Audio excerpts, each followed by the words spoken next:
अगर आपने अभी तक हमारा चैनल सब्सक्राइब नहीं किया तो अभी सब्सक्राइब करें और बेल आइकॉन को क्लिक करके हमारी लेटेस्ट वीडियोस के बारे में अपडेट जानें। इन्वेस्टमेंट सोने में किया जाए या इन्वेस्टमेंट प्रॉपर्टी में किया जाए, साथ साथ इस वक्त मार्केट की प्रॉपर्टी के क्या सूरत हाल है, ये है मेरा मौजूद। मैं हूँ इंतखाब सूरी और आप देख रहे हैं हमारा चैनल प्रॉपर्टी अपडेट्स। दोस्तों, आज मैं इस बात पे जो गुफ्तगू करना चाह रहा हूँ, उस वक्त मैं ये बताता चलूँ कि जब पिछली वीडियो मैंने बनाई थी जो कि काफ़ी देखी गई है, और ईद के बाद जो सूरत हाल है वो मैंने बताई थी अब क्या प्रॉपर्टी की सूरत हाल होगी। तो ये काफ़ी हद तक मेरी बात इस लिहाज से तो अल्हम्दुलिल्लाह सही है कि रमज़ान के बाद जो है ना, ईद के बाद थोड़ी एक्टिविटी शुरू हो जाएंगी और कुछ प्रोजेक्ट्स आना शुरू हो जाएंगे और जिसके आगे अनाउंस हो गए हैं। और इस वक्त प्रॉपर्टी में जो है वो अगर आप मालूमात करें तो मेरी भी जो मालूमात है उस लिहाज से ये कि जो काम करने वाले ही बताते हैं कि थोड़ी बेहतरी आई है।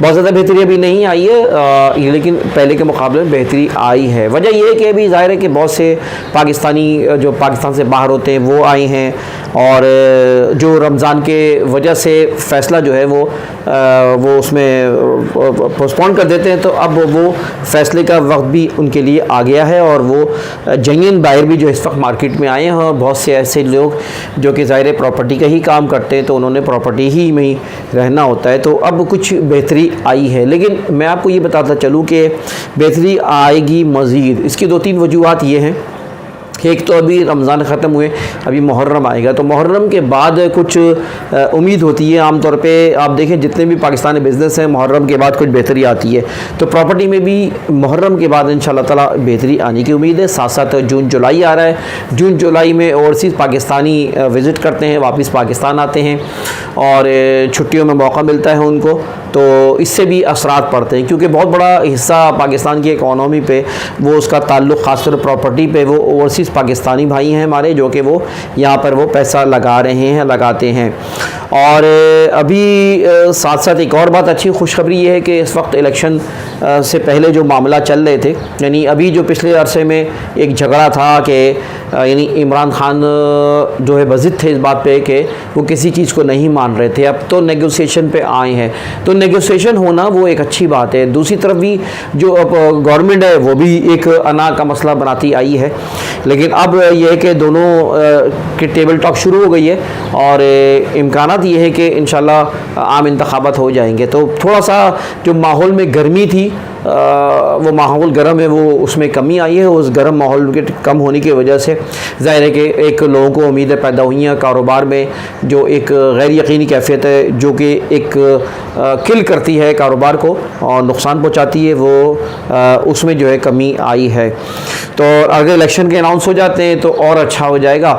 तो आने वाला वक्त इस लिहाज से बेहतर है कि इलेक्शन का माहौल होगा इंशाल्लाह, और इलेक्शन होना एक पॉजिटिव चीज़ है और इलेक्शन की वजह से जो है बेहतरी आ जाएगी। बजट भी पेश होना है, बजट पेश होने के बाद भी जाहिर है कि वो चीज़ें क्लियर हो जाएंगी, क्या होगा क्या नहीं होगा, इससे भी चीज़ें बेहतर होंगी। साथ साथ कराची के भी इंतखाबात में आपको पता है कि वीडियो जब मैं बना रहा हूँ तो आने वाले इतवार है, इतवार को जो है आम जो है तकरीबन 11 सीटें ग़ालिबन बाकी हैं, जो कि अंदाज़ा ये है कि हाफिज़ नईमुर रहमान जो है ना वो जमात इस्लामी वाले वो इनको फिर इसमें शेयर ज़्यादा मिल जाएगा। तो अगर लोगों की कराची से अगर उम्मीदें वाबस्ता हैं इस वक्त, तो वो आम आदमी यही कहते हैं कि यार हाफिज़ नईमुर रहमान से उम्मीदें वाबस्ता हैं, अल्लाह करे ये मौका मिले कराची के लोगों को कि वो हाफिज़ नईमुर रहमान को मेयर देखते हैं, और मेयर बनने के बाद कराची बहुत अच्छा हो जाएगा। कराची में प्रॉपर्टी की वैल्यू बहुत अच्छी हो जाएगी, एक्टिविटीज़ बढ़ जाएंगी यहाँ पर, और कराची जो है वो बेहतर ट्रैक पे आ जाएगा इंशाअल्लाह ताला। तो ये अवामिल जिससे महसूस ही हो रहा है कि प्रॉपर्टी के हालात बेहतर होने जा रहे हैं।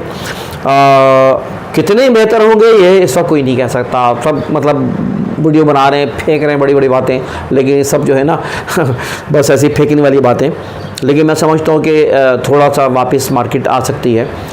और साथ साथ इस वक्त एक बात और भी है कि वो जहाँ तक सोने का ताल्लुक़ है, सोने की इन्वेस्टमेंट और में किया जाए या सोने के अलावा जो है प्रॉपर्टी में इन्वेस्टमेंट की जाए। हाँ, उससे पहले मैं आपको ये एक और बात बता दूं कि बहरिया की सूरत हाल बता दूं कि बहरिया में प्रॉपर्टी गिरी है। अच्छा, मैं आपको बताता हूँ इस वक्त प्रॉपर्टी की वैल्यू जो है ना पंजाब में तो मैंने मेरी मालूमात के मुताबिक, मैं क्योंकि रिसर्च करता रहता हूँ, देखता रहता हूँ, तो पंजाब में तो बहुत ही बुरा हाल है। यानी नई नई सोसाइटियाँ बनी थी और वहाँ पे ठीक ठाक लूटा गया था वहाँ पे बेचारे गांव देहात के लोगों को और पाकिस्तान से बाहर हैं उन लोगों को, कि बड़े सुनहरे ख्वाब दिखा के बड़ी बड़ी सोसाइटियाँ बनाई, फ्रॉड भी बहुत हुए उसमें।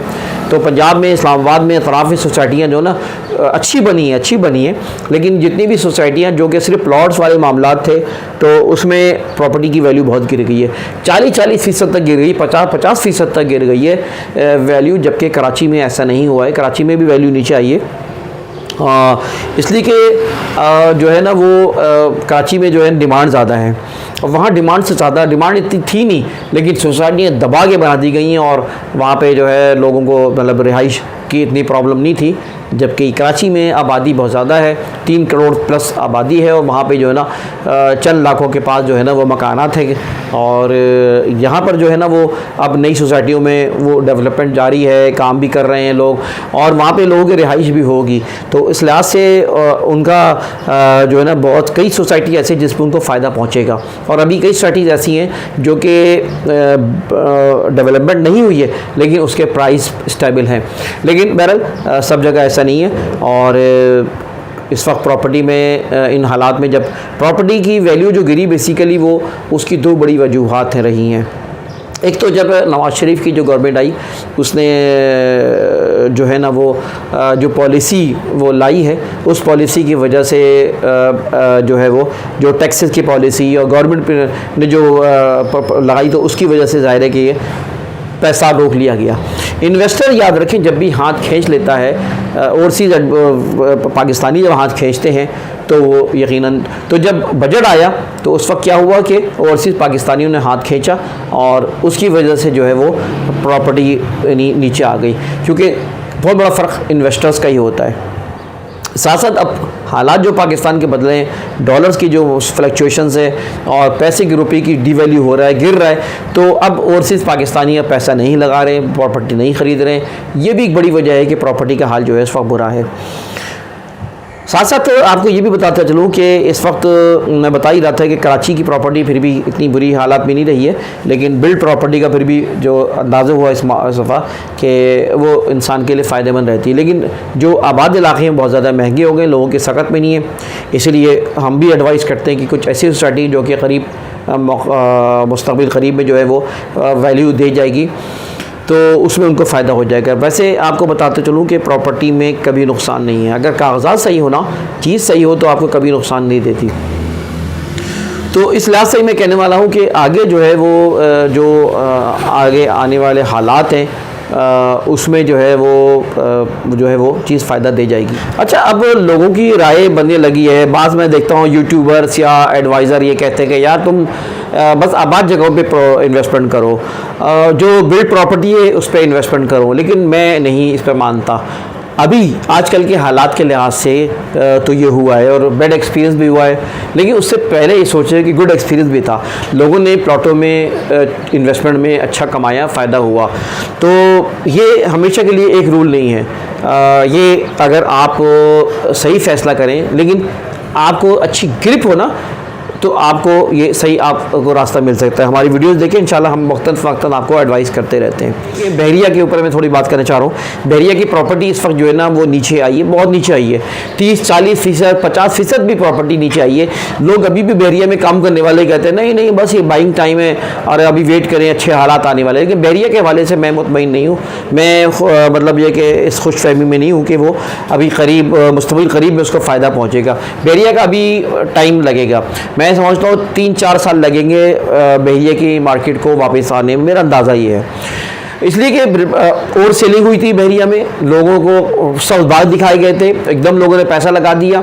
अब जब वहाँ पे बहरिया की जो है इंतज़ामिया ने बहरिया के ऊपर जो चार्जेस लगाने शुरू किए, जो वहाँ के लोगों पे ड्यूटीज़ पे चार्जेस लगाने शुरू किए, और फिर साथ साथ सबसे बड़ा मसला ये हुआ कि पेट्रोल की कीमत जो बढ़ गई, उस पेट्रोल की कीमत की बढ़ने की वजह से अब लोगों का फीजिबल नहीं है कि बहरिया से आना और जाना। फिर लोगों की अक्सरियत की दफातर वगैरह वो यहीं पर हैं, बस चंद लोगों के लिए जो वही काम कर रहे हैं उनके लिए बेहतर है। लिहाजा इसलिए वहाँ की मार्केट बैक हुई है और इंफ्रास्ट्रक्चर अभी पता नहीं कब वहाँ पर आएगा, 3-4 साल लगेंगे, तब जो है कुछ वहाँ पे यानी लोगों को रोज़गार के अतराफ़ में ज़राए बनेंगे तो शायद लोग फैसला करें। तो लिहाजा बहरिया की मार्केट मैं नहीं समझता कि अभी आगे आने वाले वक्त में 3-4 साल भी बेहतर होगी। अलबत्ता ये कि शहर और शहर के अतराफ़ की जो प्रॉपर्टीज़ हैं उनमें लोगों को फ़ायदा होगा। अच्छा, अब मैं आता हूँ सोने के ऊपर। सोने में पैसा लगाया जाए, ये अक्सर सवाल आता है, तो बेहतर है कि सोने भी क्यों ना लगा लिया जाए। देखिए, सोने के इन्वेस्टमेंट के मैं आपको बात बताऊँ, और आपने कहीं नहीं देखी होगी बात कि मैं कहता हूँ ठीक है प्रॉपर्टी के इन्वेस्टमेंट को मैं एडवाइस करता हूँ, लेकिन सोने की इन्वेस्टमेंट अगर करनी हो तो 5 साल के लिए कम से कम 10 साल के लिए छोड़ दे लेकर। आप ये बताऊँ कि ये सोना भी फ्लक्चुएट करेगा। आज इंटरनेशनल मार्केट में $10 रेट गिरे, आज की बात कर रहा हूँ। अभी मैंने बात की थी, हमारे एक बहुत अच्छे सोने का कारोबार कर रहे होते हैं, मार्केट में होते हैं, उनसे मैं बात कर रहा था तो वो बता रहे थे कि वो खुद भी एडवाइस नहीं कर पा रहे थे कि मैं नहीं कहता कि सोना ले लो, इसलिए कि गैर यकीनी कैफियत है और ये नीचे भी आ सकता है। 2,26,000 रुपये एक तोले का सोना आज की मार्केट है।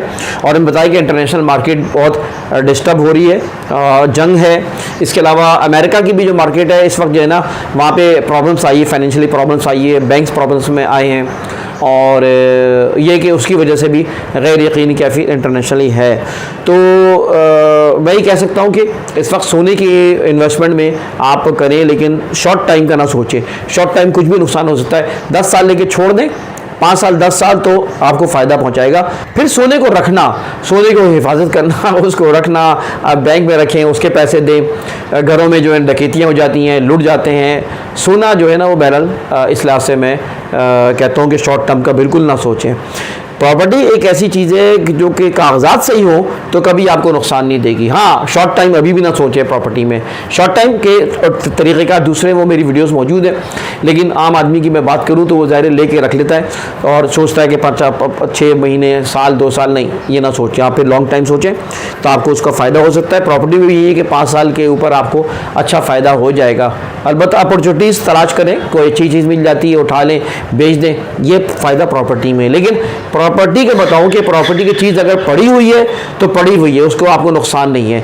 वो अगर मैंने बताया डॉक्यूमेंट सही हो तो आपको अच्छे मौके पे अच्छे फ़ायदा पहुंचाई देगी। बाद में ऐसा भी होता है कि प्रॉपर्टी में आपकी एकदम से लॉटरी खुल जाती है, मालूम चला रोड निकल आई, मालूम चला एयरपोर्ट आ गया, मालूम चला कोई और मार्केट आ गई, फला हो गया, ये हो गया, जिसकी वजह से यहाँ पर किसी वक्त भी ये मार्केट जो है ना उठ सकती है। और प्रॉपर्टी में आपका प्लॉट या आपकी इन्वेस्टमेंट कभी भी अचानक एक लॉटरी बन सकती है।